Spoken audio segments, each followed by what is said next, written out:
Welcome to the Raised Right episode of Believe It or Not in Education. We could also call it home training.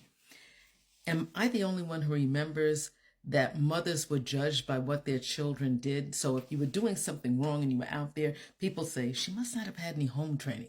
She wasn't raised right. I asked that because of an experience I had with my granddaughter at the park. It was during COVID, and she was out in the park and she was getting on the slide. And, she's a little girl. I guess she was 3 at the time. And I said to her, she started putting the chips that were on the ground. She started putting those on the slide. And I said, don't put those on the slide because when somebody else slides down, it could get into their skin. You don't want to do that or get into their clothes. So the chips don't go there. They go on the ground. So take them off. Take the ones that you put on there off and put them back on the ground. She said, okay, she did that. So there was a gentleman standing there and he had a daughter about the same age as my granddaughter. And he looked and he said, wow, she really listens. And I said, well, yes. I said, we have to start training them now to follow directions and to be considerate of other people. I said, because once they start school, they really need to, know how to get along. And he said, oh, I don't worry about that. He says, I figure the schools will take care of that. So it made me think to myself, does anyone talk about home training anymore or being raised right? What he said made me really think, but it also taught me several lessons. Number one, younger parents do not think about raising right or home training the way we do.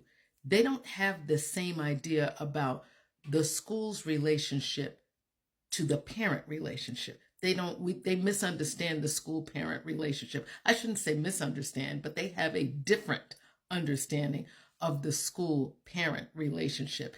They think that once they drop their kids off, that the school should just teach them everything from etiquette on to, math, science, reading, writing, and arithmetic. They think they should teach them everything. And then when they come home, then they just kind of feed the kid and clothe them, and that's it.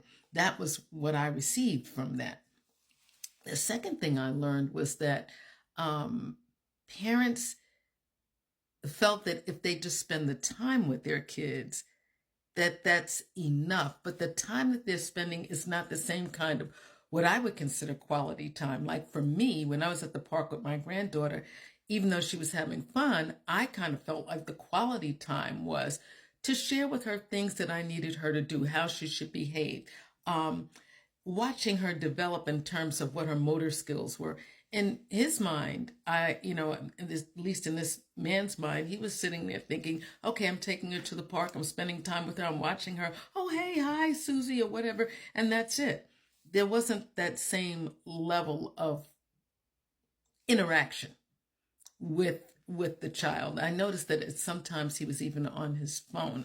Just doing things on his phone, and he'd look up and that would be it. So I learned a lot from that experience, but it made me want to talk to other people about it and say, do you believe that home training is still a thing? Do you think that people still engage in that? Do you think it's still important?